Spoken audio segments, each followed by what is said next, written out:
It's a funny thing about most human parents. All over the world, they treat their babies like unique, extraordinary miracles. Every spit bubble and burp is celebrated. Every crooked step is recorded like it's worthy of Olympic gold. Not my mom, though. She never kept records or celebrated milestones. My dad had left before I was born, so she was too busy keeping a roof over our heads to even notice me much. Also, by the time I turned 4 and still hadn't said a word, I think she'd quietly accepted that her kid might grow up to be deeply ordinary, which is why she probably never took me to a doctor.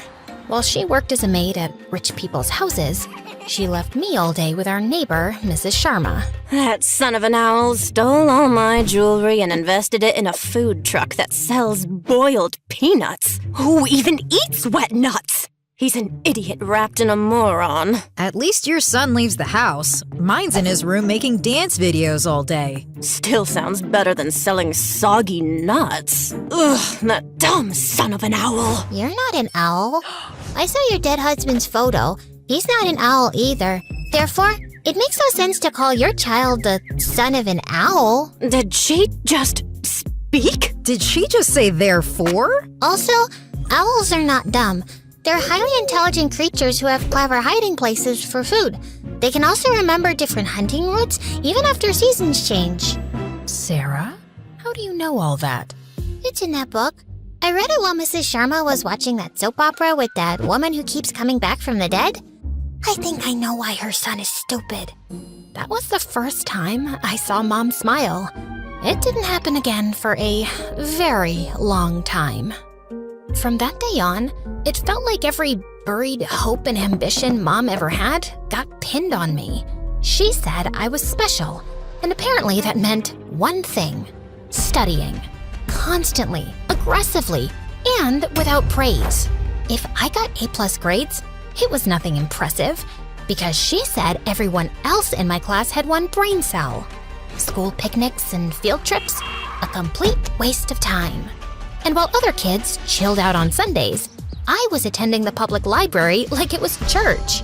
Don't even get me started on my birthday, which, lucky me, fell on Halloween. Like the time I turned 8, I was trying to look happy about the advanced algebra book set Mom had gifted me when the bell rang and Mom opened the door. Trick or treat! Why would you want to be tricked or treated? If someone tricks you, you're an idiot.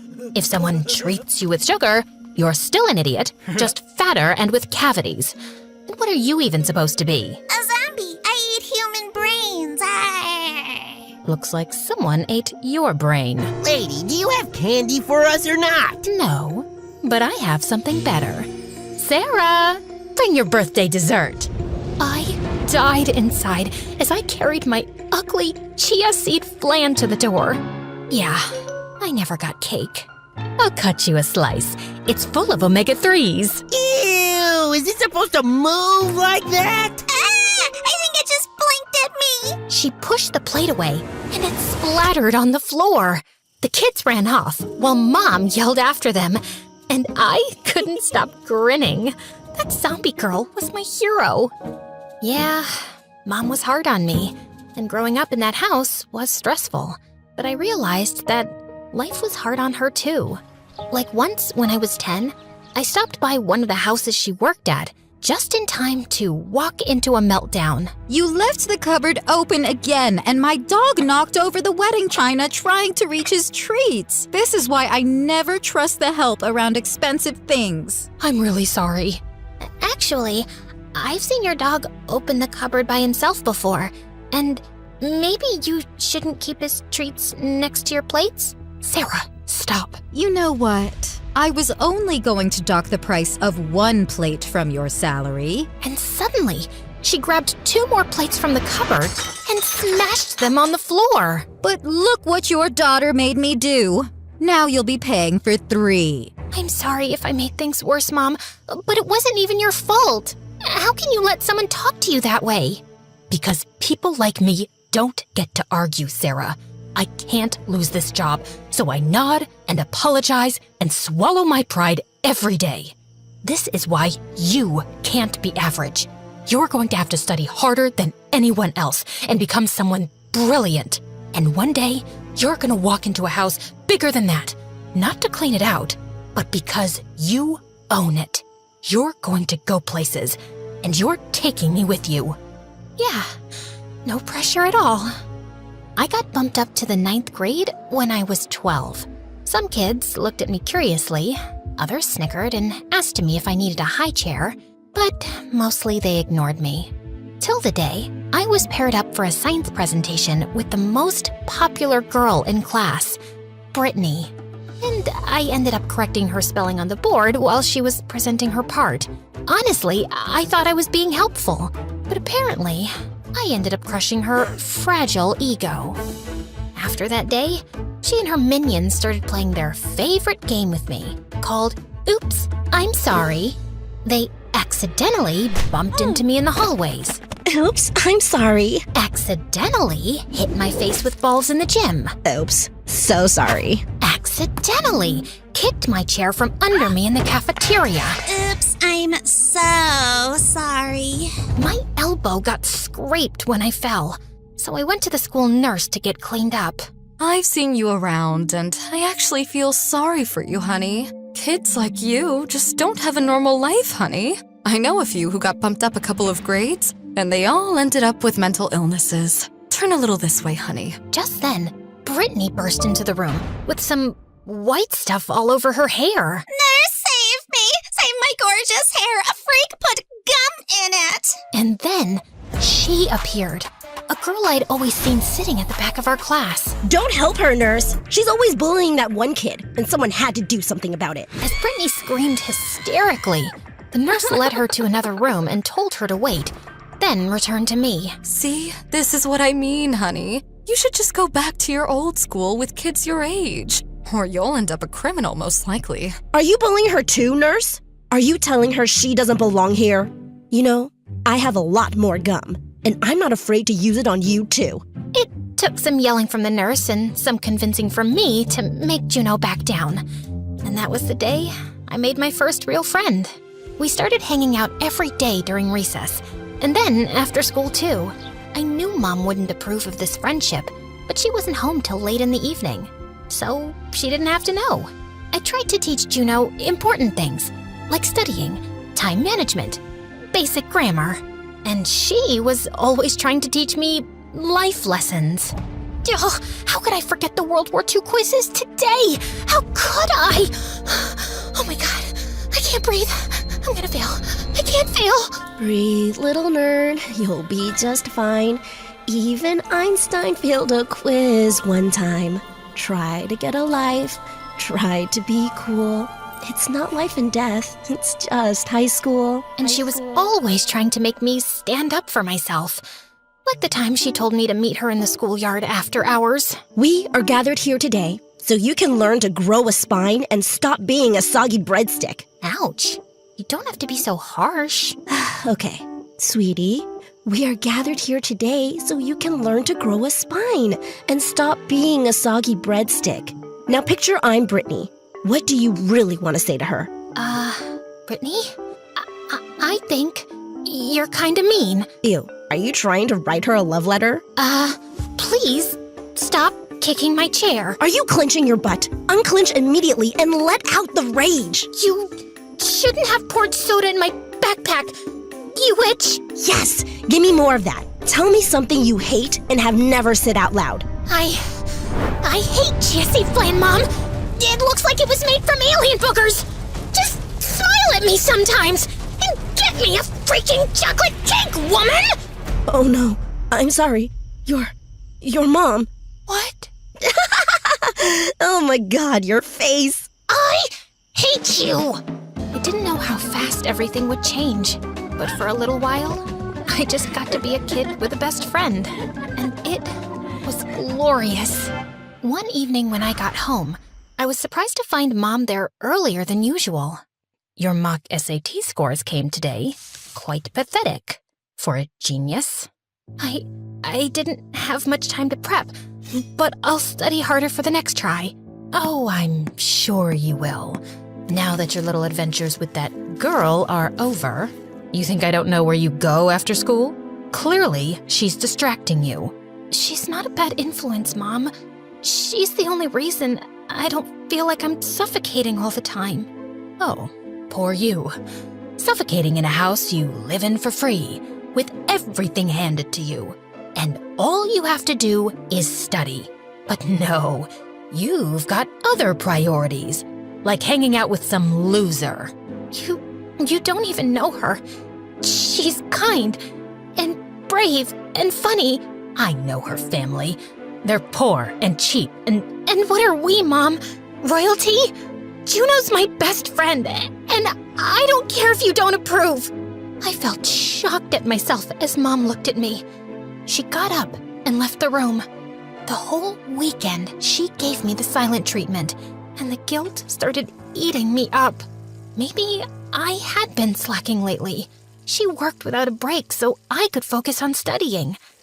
I couldn't screw up. Hey, baby genius. Why have you been ignoring my texts all weekend? We have to try this new ice cream place after school. I can't. My SAT mock scores weren't good, so I need to catch up with prep. You're 12. You've got like 500 years before the SATs matter. And seriously, none of this exam stuff is that important. Yes, it is. It's important to me, because I don't want to be a nobody stuck here for the rest of my life. You mean, like me? Well, you do treat everything like it's a joke. Not all of us can do that. Some of us have real goals, and people counting on us. Right. And some of us are just clowns with no future and zero expectations. Got it. Good luck catching up then. She avoided me for days after that, and I told myself I needed less distractions right now. And then one day, she didn't show up. Class, I have some difficult news. Juno was in an accident yesterday. She's in the hospital and is still unconscious. I'll share visiting details after the lesson. If she's brain dead, how would we tell the difference? I felt like I couldn't breathe. I ran out of the classroom, out of the school, tears blurring my vision. Juno had to be okay. She just had to be.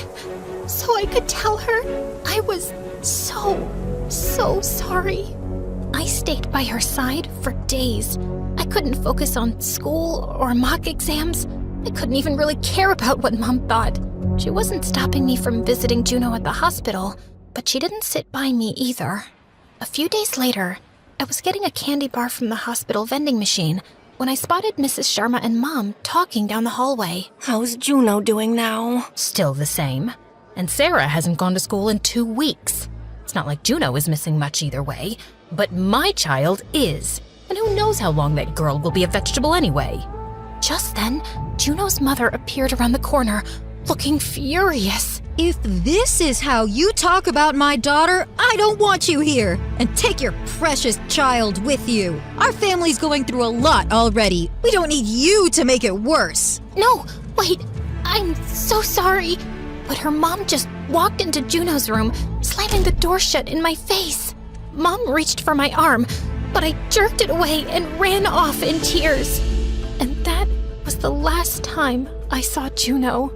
I found out a few days later that her family moved her to a facility in another town for better treatment, but no one told me where exactly or how to get in touch. Something broke between me and Mom after that. Not that she was ever great at emotions, but when I needed her the most, she offered me no comfort or apology. She gave me nothing. And because of her, I treated the one person who cared like she didn't matter. And I never even got to say goodbye. After that, I turned exactly into what Mom wanted. An overachieving, emotionless machine. I studied through birthdays, holidays, and mental breakdowns. I skipped meals, skipped grades, and skipped childhood entirely. By 15, I had a high school diploma and a full-ride scholarship to a great university in the city.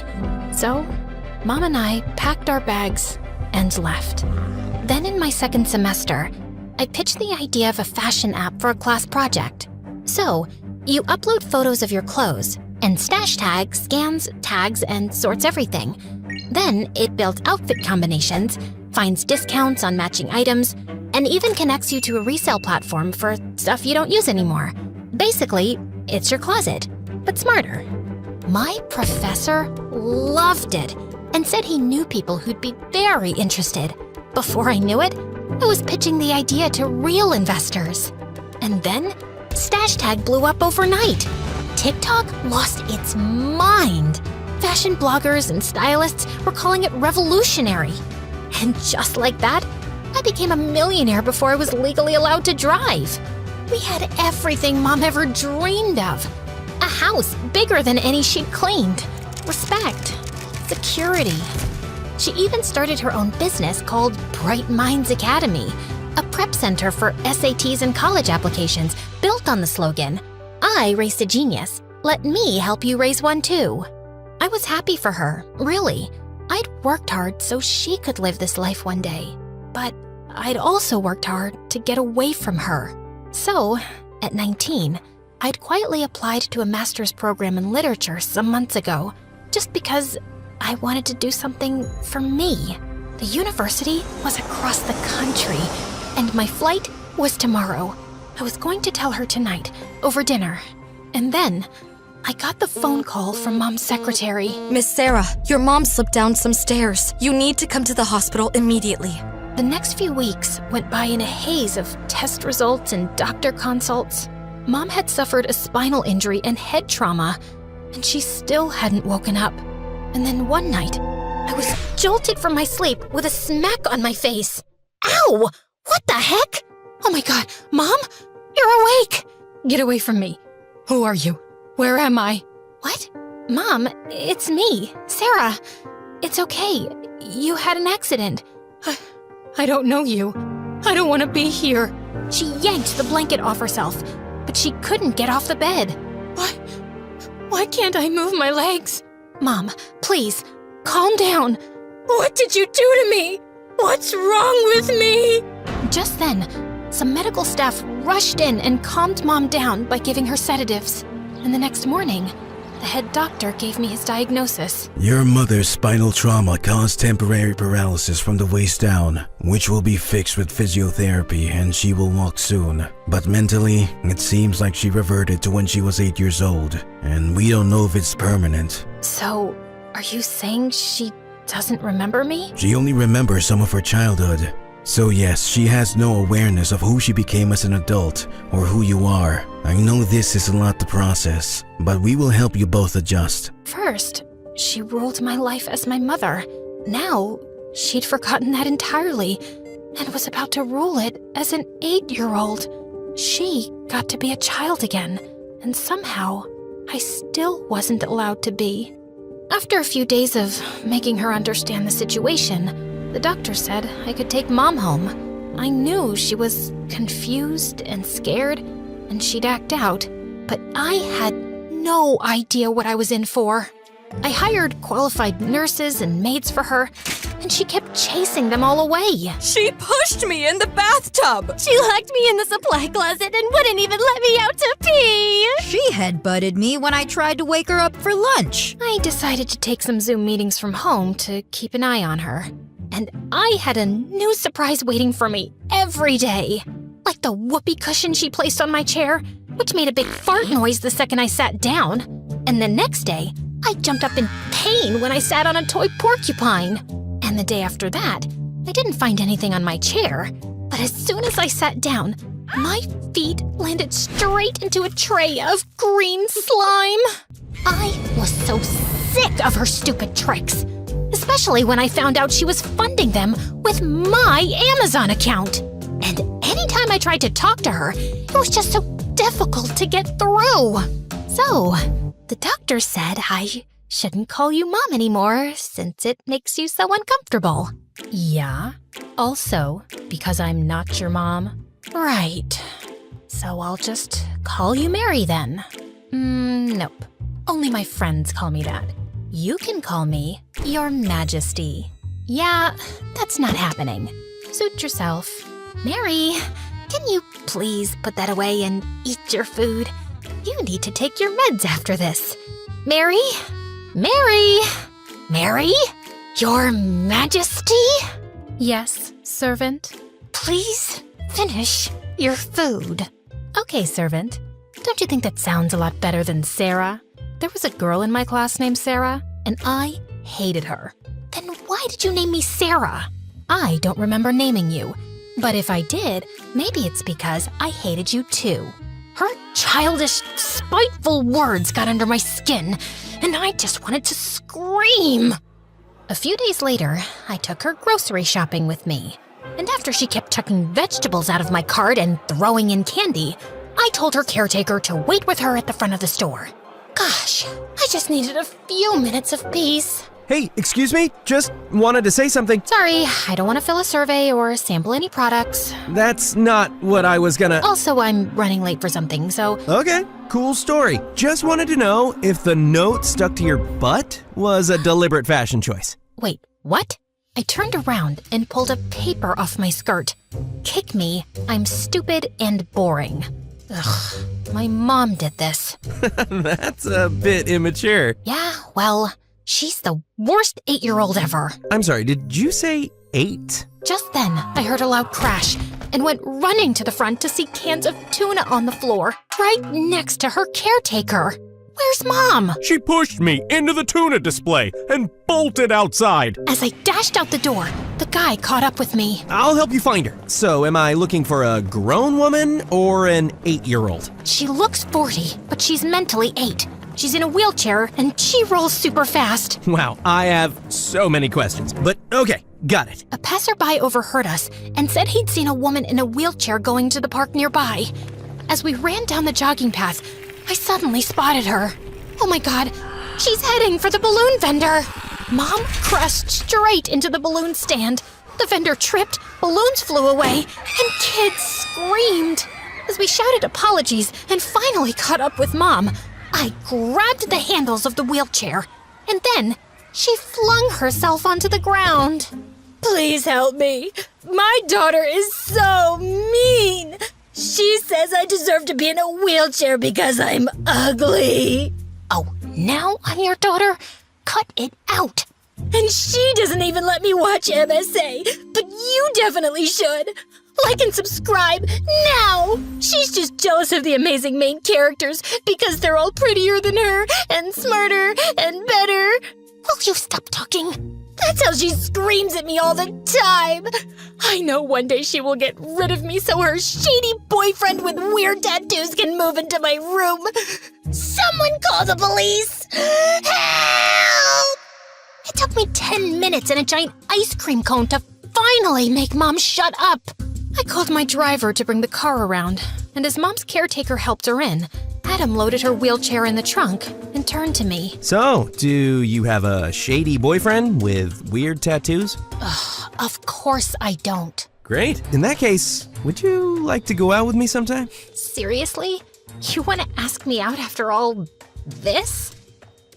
It's the most alive I've felt on a Tuesday afternoon in years. Look, it seems like you have a lot on your plate, but if you ever feel like venting over coffee, let me know. He handed me his business card before he left, and I found myself smiling all the way home. Later that evening, I couldn't find his card in my pockets. Then I remembered I'd put it in one of the grocery bags, so I went looking for it. I was sure I put that guy's card here. I saw it in the trash a while ago. The chocolate cake I brought today? Why is it in here? I threw it out. I can't stand the sight of chocolate cake. Oh, and I just remembered. I threw the card in the fireplace. Why would you do that?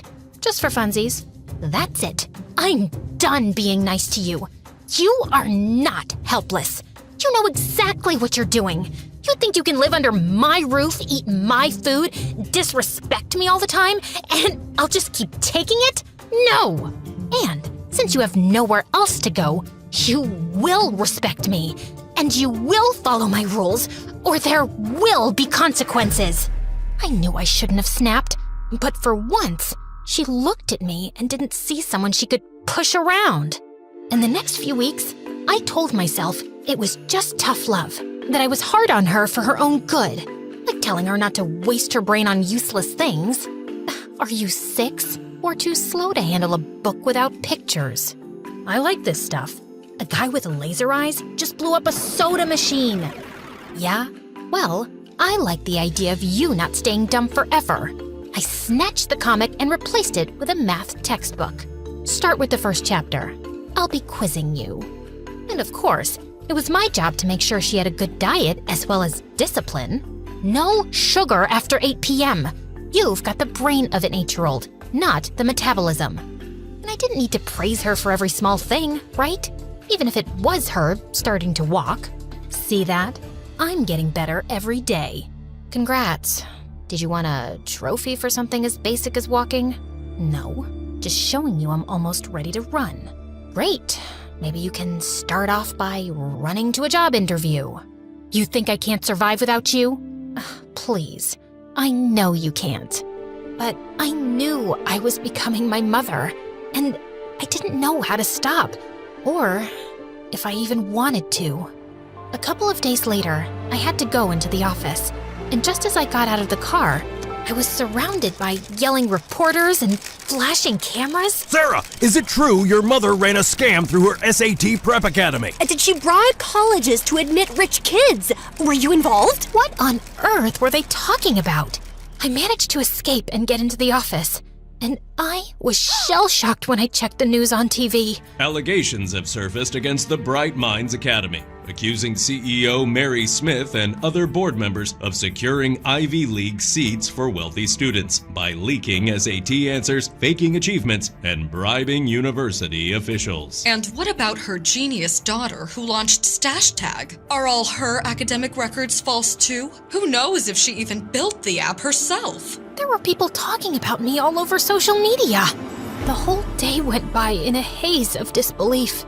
How could my mom's name be at the top of a scheme that helped rich parents rig the system so their kids could skip the hard work? I finally asked my secretary to release a press statement that my mother was mentally unwell after her accident and unable to give a response. Then, I slipped out from the back entrance to avoid reporters and made it home. I stood at the door, my hands trembling on the doorknob. Then, I took a deep breath and walked in. I found Mom in the living room, watching a news channel, which she immediately switched off when she spotted me. I saw the news. I swear, I didn't do anything bad. Yes, you did. But I don't remember doing anything bad. That's the whole point. You don't remember anything. I did everything you wanted. I gave up my childhood. I worked so hard to be extraordinary. And then you just went and ruined it all. Now everyone thinks I cheated too, that I'm a fraud. And you just get to forget everything so easily. How could you do this to me, Mom? I'm sorry. I promise. I'll listen to you from now on. I just don't know what I did that was so wrong. Am I a bad person? Will I go to jail? As I looked up at her scared face, I realized that I was being so unfair. The person I wanted to scream at, to demand answers from, to hate. She wasn't here anymore. And I just had to be better than her. No, you didn't do anything bad. It's just a misunderstanding. I'll take care of everything. I promise. I shared Mom's medical records publicly, and she was exempted from the trial. But her academy was dissolved, and the other board members got 2-year prison sentences. Meanwhile, I was stuck in meeting after meeting, trying to convince journalists and investors that I had nothing to do with the scandal. One evening, I walked into the office parking lot and noticed the lights were mostly out. Just as I got close to my car, I spotted a shadowy figure leaning against it, holding something long in his hand. Without another thought, I turned and bolted, and I heard him follow me. Hey, wait a minute! I reached into my bag, turned around, and pepper sprayed the man in the face. He stumbled and fell to the ground. And just then, the lights came back on. Ow, my eyes! Oh, my eyes! Oh my God, Adam? Why were you lurking in the dark like that? It wasn't dark when I got here. I thought you had a weapon. Now I see it's just a baguette. Did you get it for me? No, I bought it for my breakfast. Can you focus on maybe helping me? I pulled out my water bottle so he could wash his eyes. You never called, and I should have taken the hint, but no, I had to come and get maced in the face. My mom threw the card away, so I couldn't call you. I saw the news, and I reached out to your office many times, but your secretary never got back. I'm a PR specialist, and I wanted to offer my services if you need them, or just my support if you need that. I'm sure things have been pretty rough. Thank you. Let's talk over dinner. I hired Adam, and he started helping me clean up my image. On his suggestion, we got my university professor to do a public interview backing my claim that Stash Tag was my original idea for a class project. Slowly, the frenzy died, and people moved on to juicier gossip. Adam and I got close in the process, and with him around, things didn't feel like they were always about to fall apart. Mom had been good lately. She was treating me well and helping around the house, and one evening, she even surprised me with a small tea party, for which she'd ordered cakes online, a chocolate one for me, and vanilla for herself. So, what's your deal with chocolate cake? Why do you hate it? After my parents' accident, I had to live with my aunt, and I hated it there, so I acted out a lot. Auntie always said chocolate cake was only for special kids with good manners, which was never me. Every birthday, my cousins got this big chocolate cake with candles and frosting, and I never did. So, I started saying I hated chocolate cake. Like, if I couldn't have it, I'd pretend I didn't want it.